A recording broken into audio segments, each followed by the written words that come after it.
Really appreciate it. And Michael, thank you so much for you and your family for hosting us. And thank you for coming. I really appreciate it. Thank you. It's just beautiful. The sun is out. The mountains are out here. This morning I took a flight over to Port Angeles and spoke with a few hundred people there, which was amazing. We were out looking at a beautiful sound. We live in a beautiful state. Yes. And then took a flight over to Darrington, and there was a group there in a person's backyard. We were looking at a beautiful mountain. So many places in our state are just absolutely gorgeous. I've been to all 39 counties in Washington state, visiting with people that have a great concern right now about what they're seeing around them. I think there's evidence of the governor's failure everywhere in Washington state, and it's going to take somebody with the myriad of experience to really address these failures, starting on day one in Olympia. I think being governor of Washington state is like running a Fortune 500 company. You have to have the experience that is necessary to truly address these problems that we see. I'm going to take a few different questions in a moment, but I just want to share different things. Obviously, you just watched a couple of little videos, but let me address a few things. I used to serve on Bothell City Council. I served there for 12 years, and I served as mayor during the largest revitalization of a downtown in Washington state. We saw $450 million worth of private investment come into the city of Bothell. If you've been able to drive down there, you've seen it, and you can see how it's changed. I was born in Kirkland, and I moved home to the farm in Bothell, and for 46 years, I've considered Bothell home. And so I saw that many other cities were moving forward, and Bothell was being left behind. So I wanted to create a vibrant downtown, and so I pulled independents, Republicans, Democrats to the table, and we created a vision for downtown Bothell. And then we redid the code, because so many codes throughout the state of Washington are really repressive. They're pushing small businesses down and make business extremely hard to do here in the state of Washington. So by making Bothell a business-friendly area, we were able to recruit these investors in. You guys getting a little air blowing? Okay. Can you hear it? Yeah, It's okay? It's fine. It's okay. It's not my breath, it's just the wind. Not out of breath yet. But what we need to do now to get our economy running, we have a $54 billion budget in Washington state, and we're going to see an $8 to $9 billion shortfall due to the unconstitutional directives of our current governor, who really, I would say, is killing Washington. It's not COVID, it's Jay Inslee. When people are going out of business, I've met many people throughout the state as I've traveled around. Even most recently, I was down in Longview. I met a husband and a wife.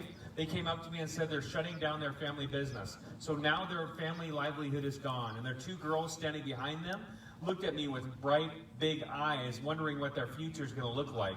A lot of people have that concern today because Jay Inslee, he steps into what's happening during this COVID issue and he shuts down our state. Now we're 4 months into this with no end in sight. And he's continued to divide us into essential versus non-essential, winner versus loser. When he says that you are not essential, you can't go to your job, he encourages the essential worker to pick up the phone and call the government. That's not America, right?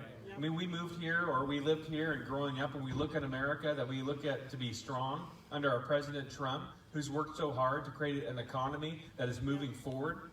And yet our own governor is pushing Washington state further and further behind. But by telling neighbors to pick up the phone and report on neighbors, that's like socialism. That's not America. They're saying that we're going to take away people's business licenses, we're going to fine them, we're going to put them in jail. That's the wrong direction.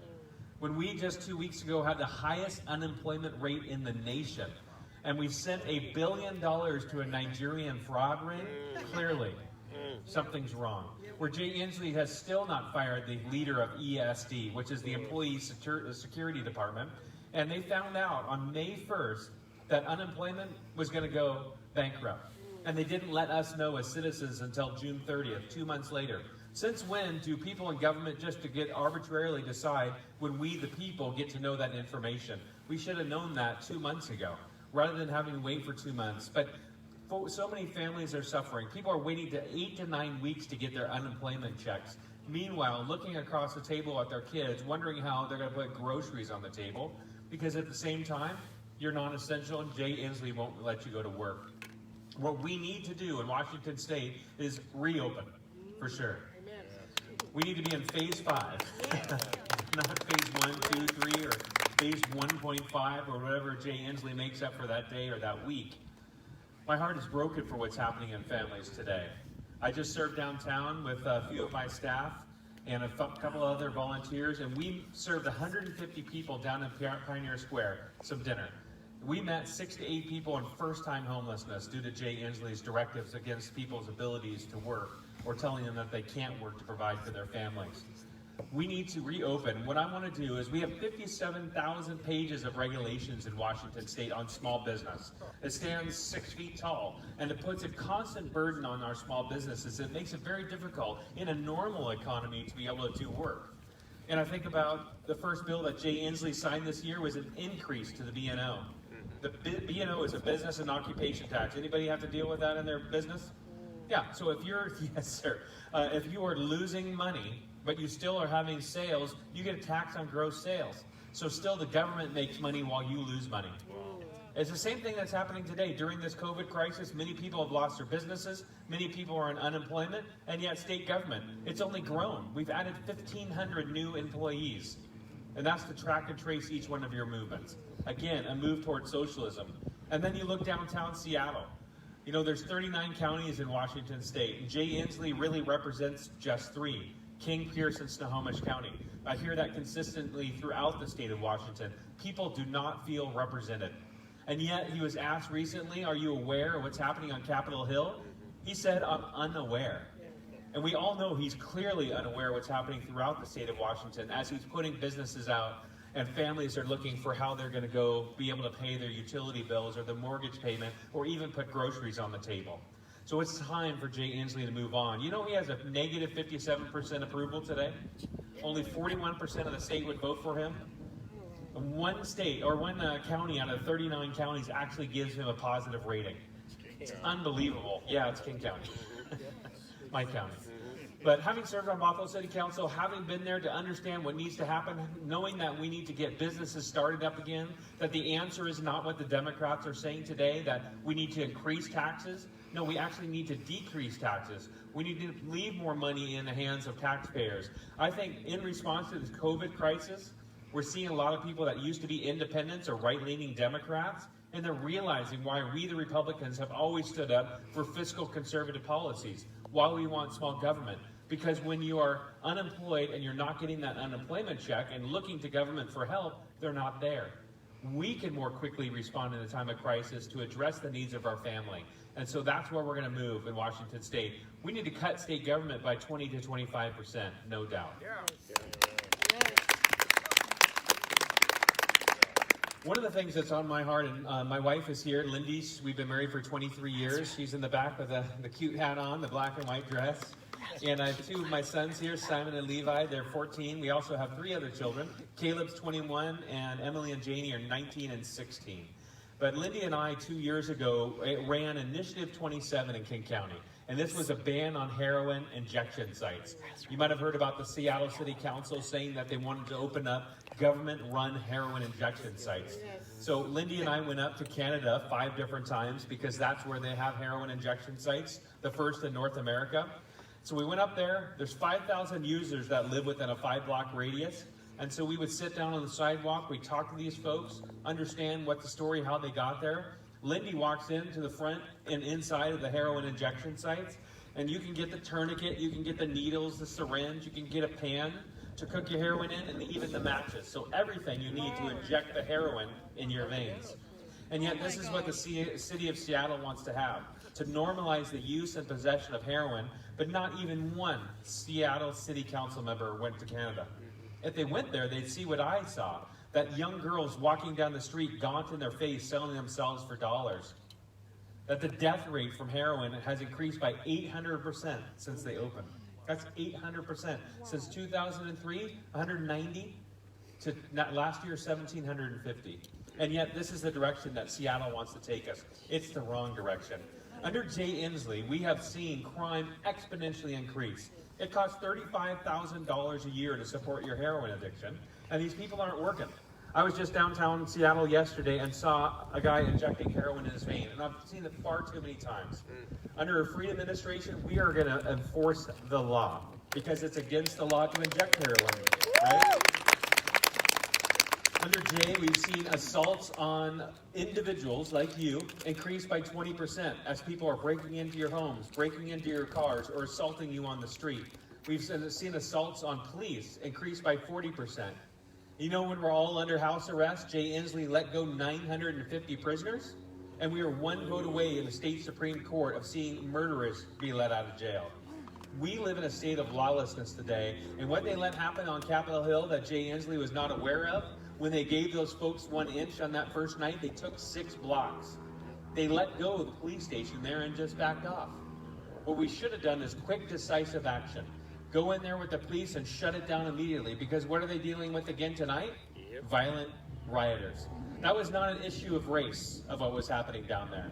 That was an issue of lawlessness. If it was an issue of race, they wouldn't have broken into 67 different Asian businesses, right? But rather, they broke into them, they stole, they robbed, they looted, then they set up barriers, and they had people with guns there. And then if you went down there to try to share your opinion in their free speech zone, if they didn't agree with your free speech, they'd drag you out violently, or they'd shoot you where you stand. That's what's happening in Jay Inslee's Washington. But a huge problem with drugs throughout the state of Washington. And I think what happened down there was not, like I said, a race issue. It's a mental health issue and a drug and alcohol addiction issue. You know, 80% of the homeless are dealing from drug and alcohol addiction. 30% are dealing from unaddressed mental health issues. 2 years ago, July 2018, we saw the federal government come in. They took away certification from Western State Hospital, our mental health hospital.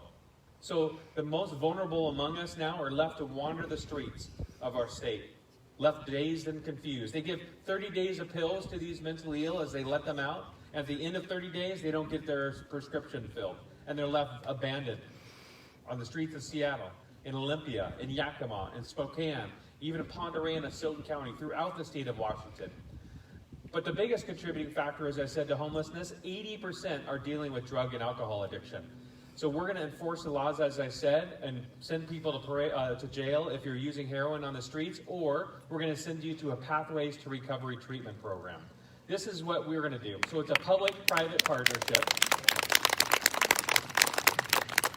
It's a public-private partnership. You guys are so kind. I usually just speak, and you guys are so kind to clap. I don't ever speak for that. It's a public-private partnership. So what I really want to see is these people that are laying under tarps, surrounded by garbage and needles, that the liberals say, just let them do whatever they want. It's compassion to let them inject heroin in their veins. No, I'd say the right compassion is, say, enforce the laws and then bring people into this public-private partnership where we, the government, are going to provide underutilized government facilities. There's 2 places in Yakima with 200 beds. There's McNeil Island, and there is also Evergreen State College. 950 beds at Evergreen State College. I want to repurpose that. That place is a failed social experiment. They don't even give grades away at Evergreen State College. I just went down there yesterday. I did a short little video in front of the sign. I'm waiting for the liberals to see it and see how upset they get. What I think is funny is Dan Evans actually created a university several years ago, and obviously I'm clear that it's failed. But what we need to do is get government out of people-on-people treatment and then bring in nonprofits that actually know what they're doing. Yes. When government does it, at best, we have a 20% success rate. Maybe many of your lives have been touched by a loved one that's addicted to drugs, and you see them go into these programs, then they have to go in again and again and again. What I want is a 1-year inpatient treatment program that we're going to bring in nonprofits that actually understand detox, recovery, job training, and apprenticeship programs. Because we spend $1 billion a year on the homeless industrial complex, but we don't spend it with the right priorities. We actually spend it in enablement by giving away 7 million needles in Spokane, millions of needles in Seattle and across the state of Washington. We are truly helping people continue in their path of addiction. But I call caring for your neighbor or loving your neighbor actually reaching your hand down and saying we're not going to let you be on a pathway to suicide anymore. Because that's not what we as a caring, loving, forward-thinking society should do. Enforce the laws, and if people aren't listening and they're still using heroin, send them into an inpatient treatment program for a year, and then we finally can have an impact on it. But a couple different things, and then I want to jump down and answer a couple questions because I feel very distant from you. I'm up here, but I love this. This is a lot of fun. But I served on both the city council, I said. During that period of time, I also served on the East Side Transportation Partnership, and we'd hear from the Department of Transportation all the time about light rail or bus rapid transit, these programs where we spend 90% of the money, but only help support 2% of the riders. What we need is more lanes on 405 and I-5. Yay. It's a serious issue, isn't it? I mean, Not toll lanes. not toll lanes, actually general purpose lanes, that we're able to all be able to use them. Absolutely. And I also served on King County Mental Health Advisory Board during that period of time. I've served on the Puget Sound Regional Council Economic Development Committee and the East King County Legislative Coalition to be able to lobby for interest for our city of Bothell and East Side cities down in Olympia, all about business development, because we have to focus on moving our economy forward. My wife and our 5 kids have spent a lot of time in the Philippines. We've been serving there for 21 years with the International Deaf Education Association. And also we built 150 homes in response to an earthquake that happened there. Most recently, in the last 8 years, we've been going to Kenya, and we've been focusing on building health centers as well as drilling wells for the Maasai tribe. My family is dedicated to service, and now we really want to serve the state of Washington. When I become governor, I'm not going to take a salary. I'm going to donate it to a nonprofit homeless shelter, a drug rehab facility, because far too many people go to Olympia to enrich themselves off of maybe connections with special interests, or sometimes they're running initiatives making millions of dollars. And I think that needs to change. Because right now, as you look around the state of Washington, people are looking for a leader that can unify us and that can be a servant leader. And I want to be that leader for this state of Washington. But you mind if I take this off? I'm just going to get closer and answer a couple questions so I can hear. Just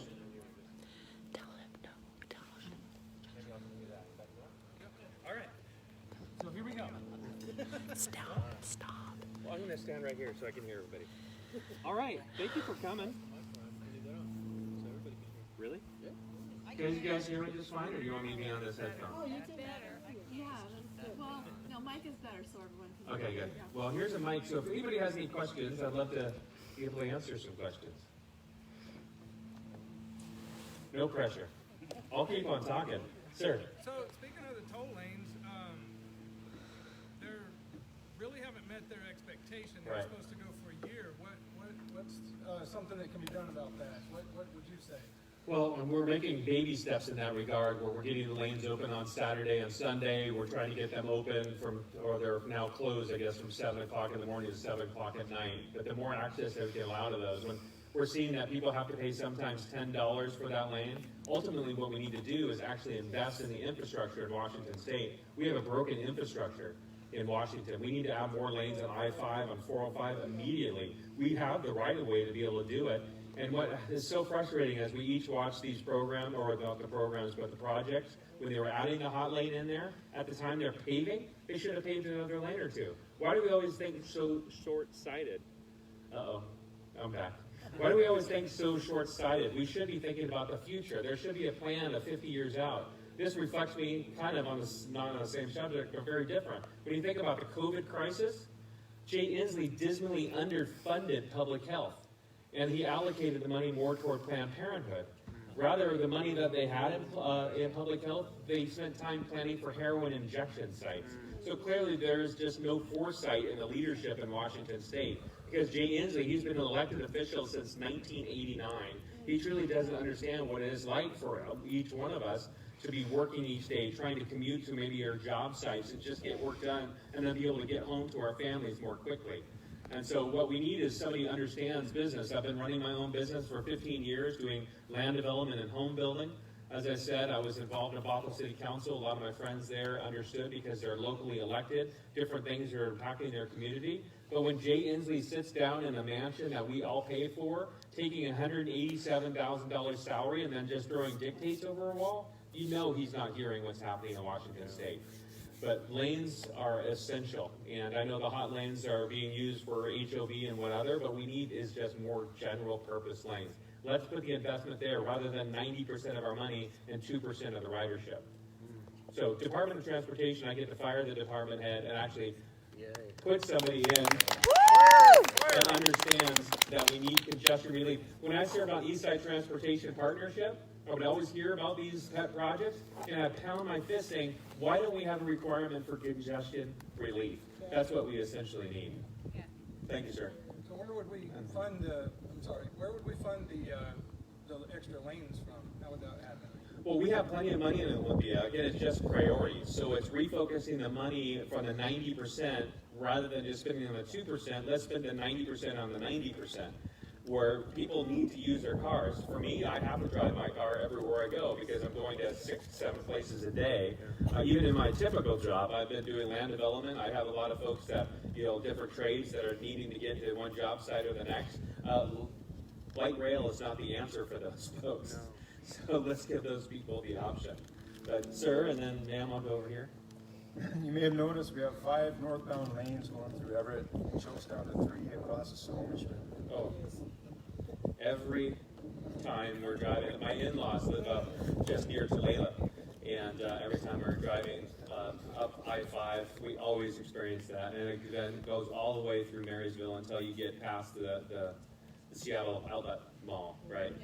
Yeah, it's terrible. There's just not been a focus in the Department of Transportation. We actually get back such a small number from the federal government. So we send money to the federal government. We don't have a Department of Transportation head who goes and lobbies on our behalf to get more of that money back. We get pennies on the dollar, and that needs to change because it's all this environmental effect. You notice when you go downtown Seattle, that they limited the number of lanes that can be built through downtown Seattle by putting the Washington State Convention Center over the freeway.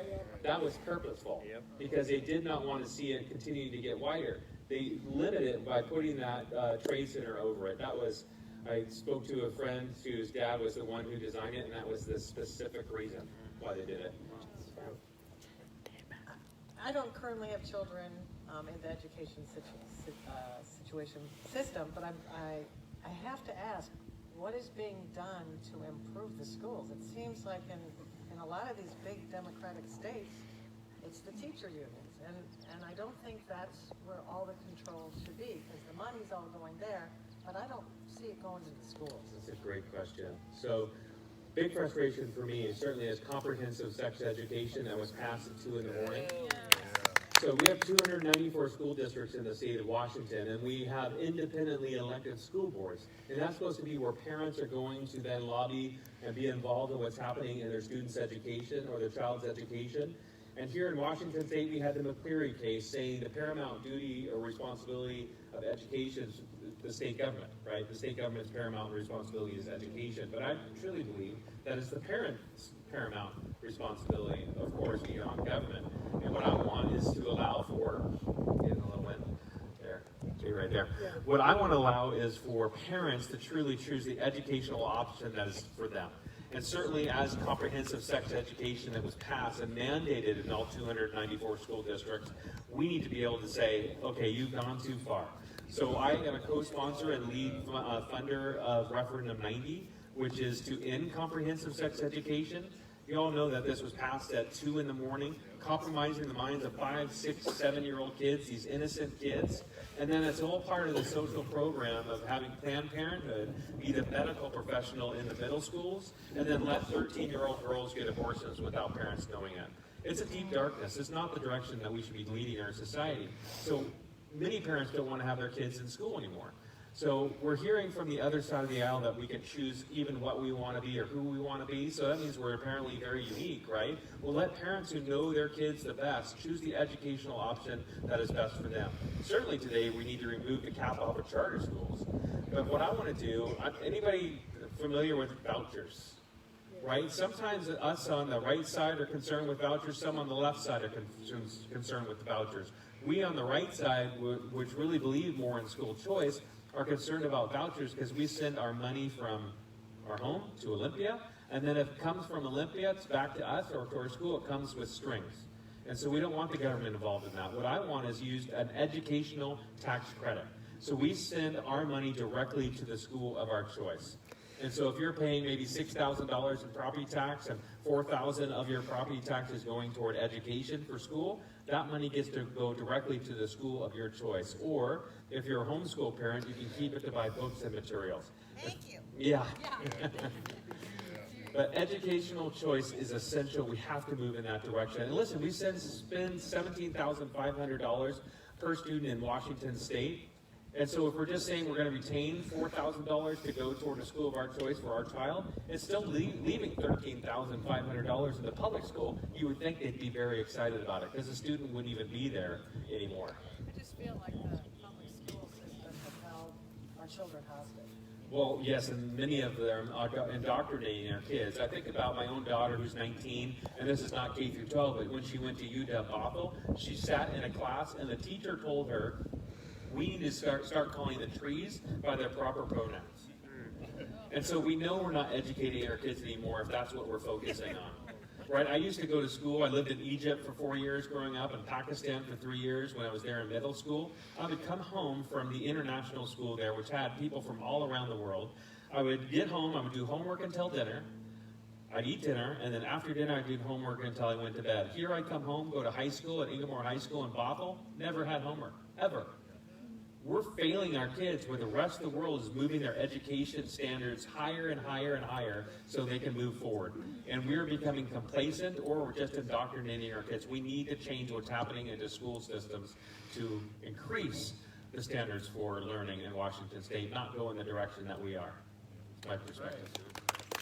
And in the back, since the microphone's there, and then up here in the blue shirt. What are your thoughts on how to help protect homeschool families? Because I just see a trend, if especially now when there's going to be a lot of families deciding that they're gonna homeschool rather than do the online schooling. That's what they're going to have to do if they're going to go to public school. And I don't want the government getting involved in how I have to teach my kids. I love it. Yeah, no, that's why like the vouchers are concerned. That's why I want parental educational choice. So we can have parents choose the best thing for their kids. But I think during this whole COVID crisis, it's certainly shown how viable homeschool is, where there's been some criticism for a period of time, and now they're talking about the kids not even going back to school in September, October, November, December, maybe until January. Unbelievable. We could talk about that. But some parents are talking about give us money. So what we want to do is, like if this beautiful greenhouse, we could just turn it into a warehouse, turning into a school where 20 to 30 kids from the neighborhood come and have one of the teachers come and just be in there and say, hey, we're going to have they're going to, we're not cluster together, what is it? Quarantine together. I should know this word. They're going to quarantine together. These 20 students are going to spend time, they're going to be in there, we're going to hire a teacher and get resources from the school district because the students aren't going to be there being a burden on the school. But let us have a teacher. We're going to use some of those resources to be able to pay a teacher whatever $60,000, $80,000 a year and do our own little homeschool. If that's where the direction is saying we're not going to send kids back to school, or if they do, they have to have a mask or sit in a little plastic cubicle, we're failing our kids. And the solution that they gave when they just canceled school, ultimately, and not even gave grades and said that everyone is passing, well, the kids didn't do the work. They just all got to pass. So we're continuing to fail our kids. So homeschool is an extremely viable option, and I'd love to be able to direct more resources to that area. If parents want to homeschool their kids, let's make it happen, for sure. In the blue first, sir? Sorry.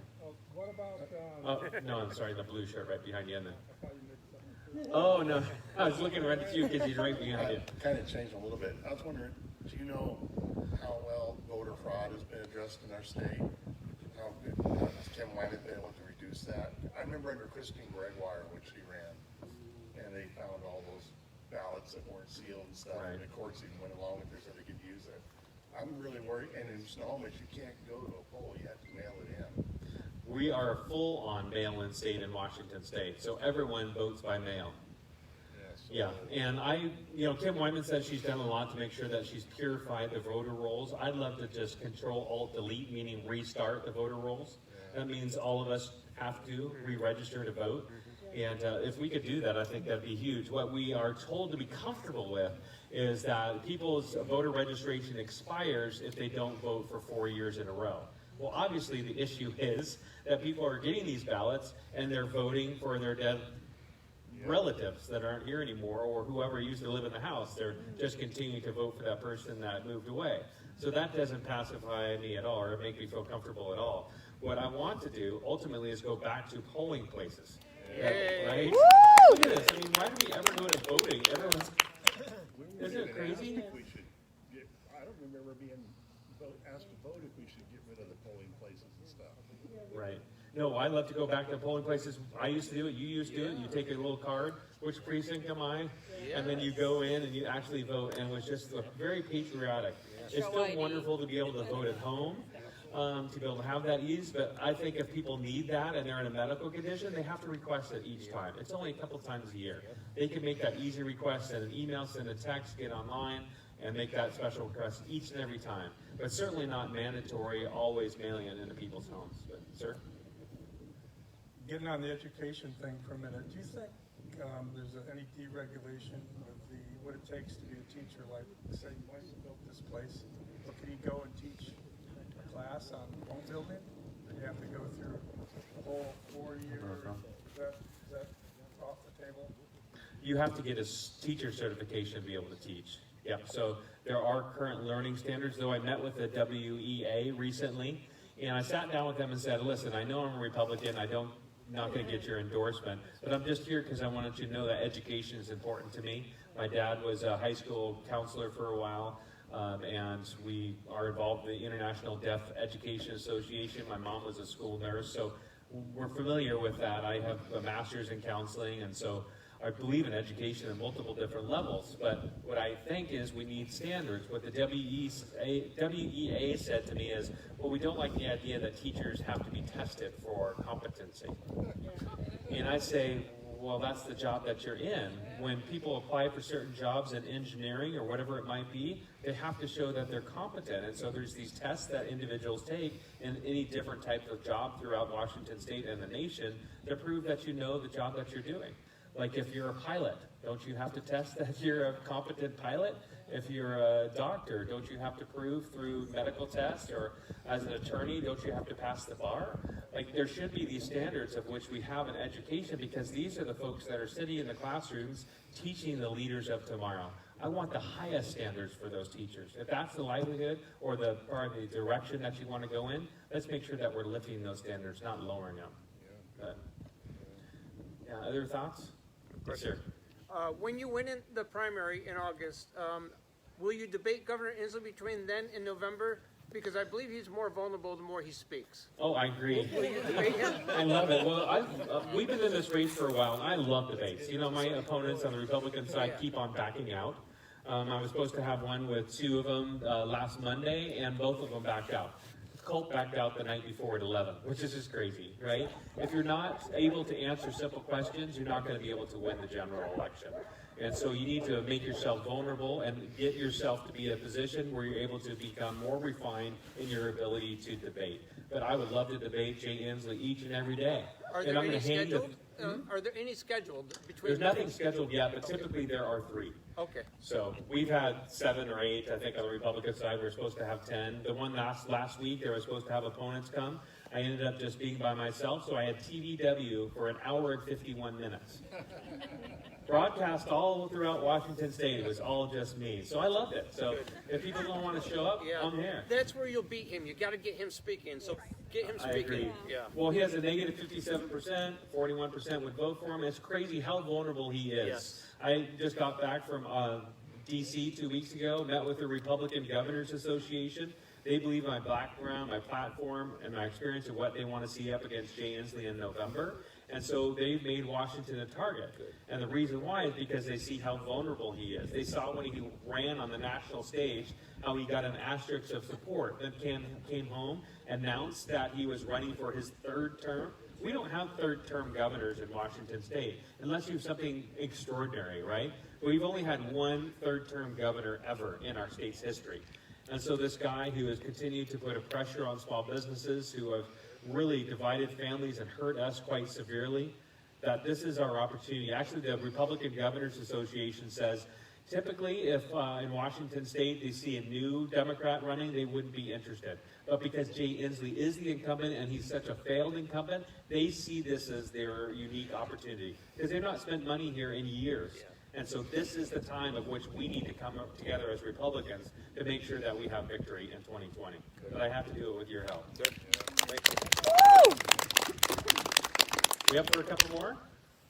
I just hope that will be no defund of police.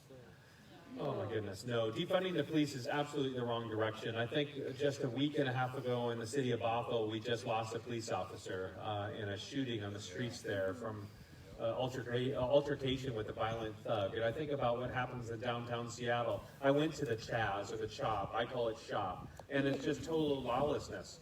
Because what they let is all these people just run around doing whatever they want, not enforcing the law. And that's taking away constitutional rights from 500 different citizens that live in that area. What we need to do is equip the police. I have one of my opponents who said that we don't need more training in the police. I said, no, let's give them more money and more training to make sure that they are equipped to address the lawlessness that we see rising in the land today. So absolutely do not defund the police, defund the police and stand with them. Can a governor stop a city from defunding their police? Well, no. I couldn't go in and change their budget, but what you can do, like when Jenny Durkin decided to pull off the Seattle Police Force, we could come in right now. I could order that the state troopers could go down and enforce the laws in Washington, in Seattle. So when the mayors won't defend their citizens, I will. Of course, we have to be aware of what's going on, right? You gotta be aware. Ma'am? What are your thoughts on sanctuary cities or a sanctuary state? I'm strongly against sanctuary cities and a sanctuary state. I think about what's happening in Washington State with the sex trade. You know, the leading agency to address the sex trade is ICE. So if we have a violent sexual trafficker in our jails, we don't notify ICE. That's unbelievable. Now average age 12-year-old boys and girls in Washington State in the sex trade. So slavery is sadly still alive, and sanctuary states totally against it. I had a group come from UW Bothell when I was on council in the city of Bothell. They came and testified, and I got called names from the crowd because I was like, we're not going to do a sanctuary city here. They were extremely mad at me. They talked about how different groups are persecuted against. So I said, you know, the largest persecuted group in the world are Christians. I've experienced it myself when I lived in Egypt and Pakistan. You can sense that. I mean, I used to drive to school under a banner at the Iranian embassy that said death to all American pigs. So it's just so interesting to understand the persecution that happens in the world, in Syria, Iraq, Iran, and other places. So, you know, sanctuary cities, sanctuary state, very dangerous. Yeah. Neighbor went to her hairdresser and she said she was afraid of the cold, and that you tried to make Bothell a sanctuary city. Were you aware of that? I called his life out consistently. Yeah, he has 7 times and he's never apologized. He said I made a blackmail video, and I did not. Another campaign actually was in the police report, and he has yet to apologize. Yeah, I'm sick and tired of his lies. I'm ready for this to be done, and he can go home to Republic. He only has experience running a town, or not even a town, but a police force of he and a K-9 officer for a town of 1,000 people. I oversaw a city of 47,000 people.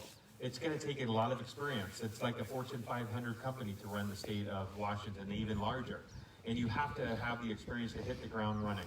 And he has no vision, and he only has criticism. I want to keep it positive. You didn't hear me mention his name until you just asked that question, right? So. It's unbelievable. It's just, it's not proper. We need men of integrity to be running our state, not somebody that would defend a sexual predator. So, any other questions?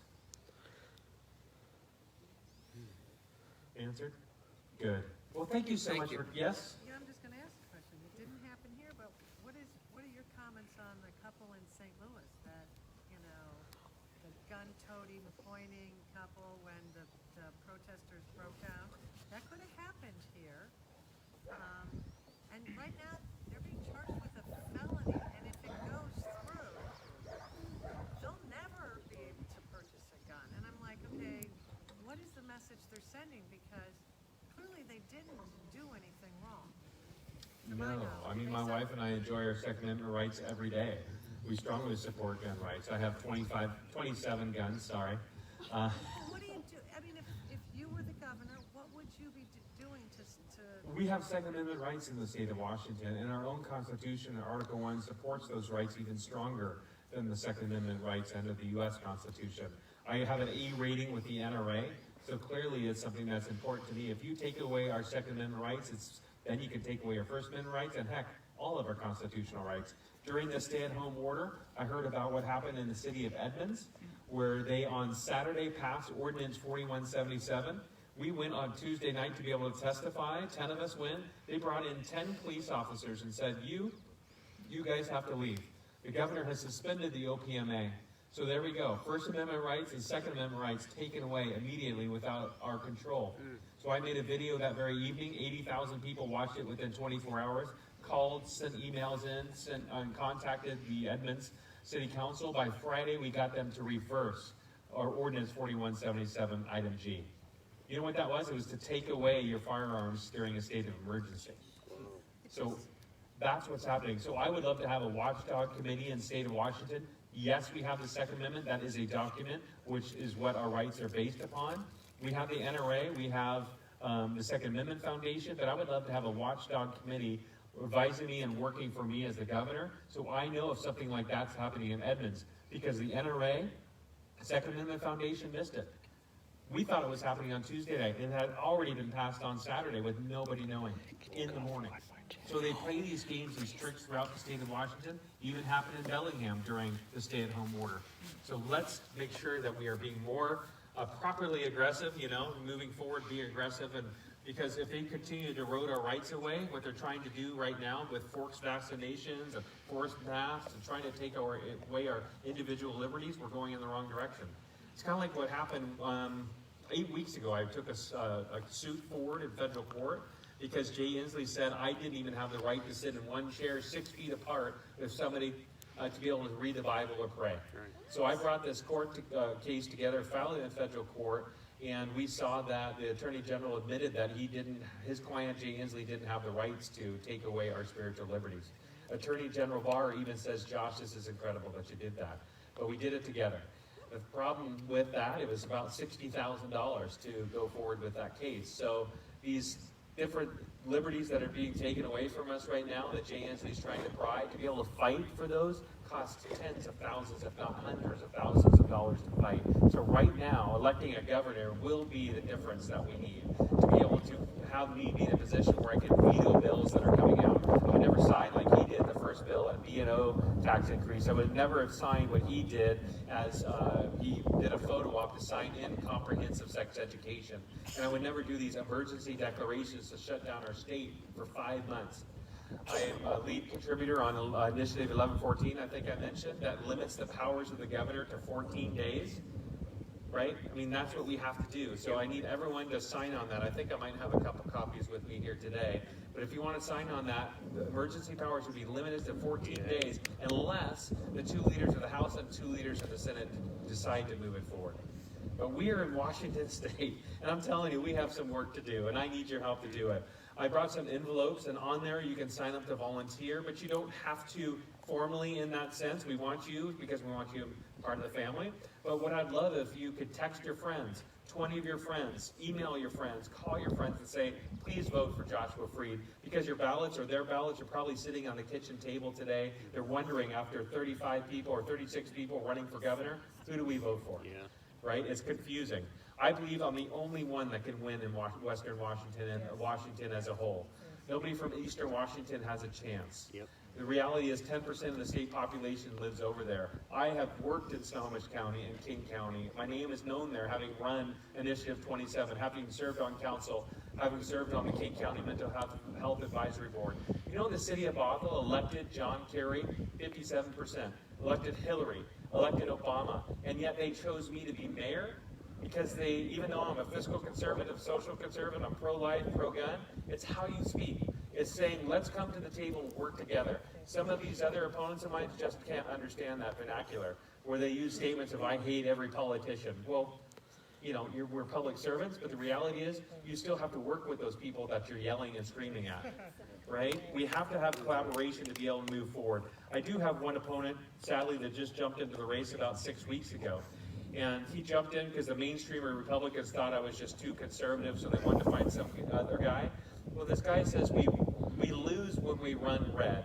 We will win if we run purple. Like, are you kidding me? Wow. This is the time that we stand on principle. We don't take a knee at mediocrity, because our principles absolutely win. Fiscal conservative policies, saying that each and every individual has a right to live, and we honor that life, that we are a party of human life. We stand up for the unborn, and we stand for those people that are right now suffering that the governor has left behind. So please, as you go from here, I'd love to be able to have you sign up to take a sign. I think we're a little bit dismally short on signs. We sent out 1,000 signs this week. We sent out 7,000 signs across the state over the last couple months. It's unbelievable. But if you're able to fiscally give as well, the max contribution per individual is $4,000. And so we're putting that money toward ads on the radio and on TV. Costs around $160 for a 30-second spot on Fox News. So whatever you can give today, grab an envelope, and then when you're done, you can hand them to Jennifer in the black.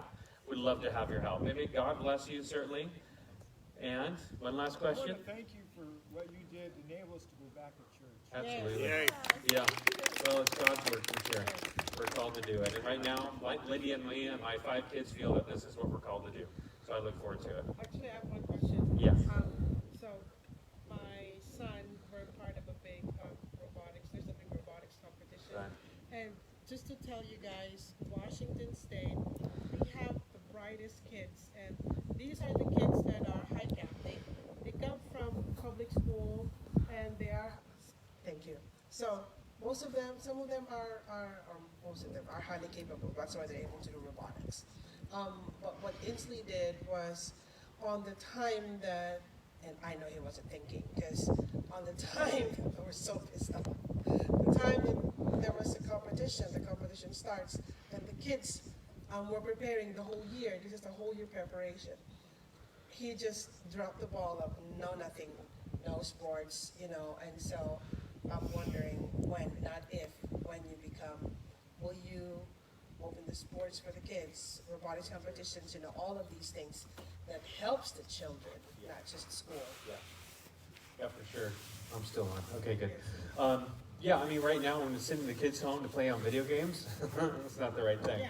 No, let's get the kids outside and get them active. And when they were going to have the kids go back to school, they wanted to wear masks while they do any exercise. It was quite obvious that OSPI, the Director, Office of Superintendent of Public Instruction, never does any physical effort because there's no way that you can wear a mask and run on a field or even almost play golf. So, yeah, no, we need to make sure that these extracurricular activities are provided still for the kids. Ultimately, we need kids back in school. I just released an educational program this morning, so if you go on my Freed for Governor Facebook page, you're going to be able to read a little bit about that. So we have a little bit more details there. Also have plans about how we can reopen the economy and how we should have never really shut down the economy, because all jobs are essential, and there's ways that we can still open the economy, yet keep people safe. So I'm focused on moving Washington State forward to making sure that our individual liberties are still protected, because if we don't, then our state's going to continue to go on the downward spiral that we've seen for the last 35 years, and we may miss this opportunity if we don't do everything we can to win this November. But again, thank you so much for coming, and enjoy some cake and some food that are still here. Thank you.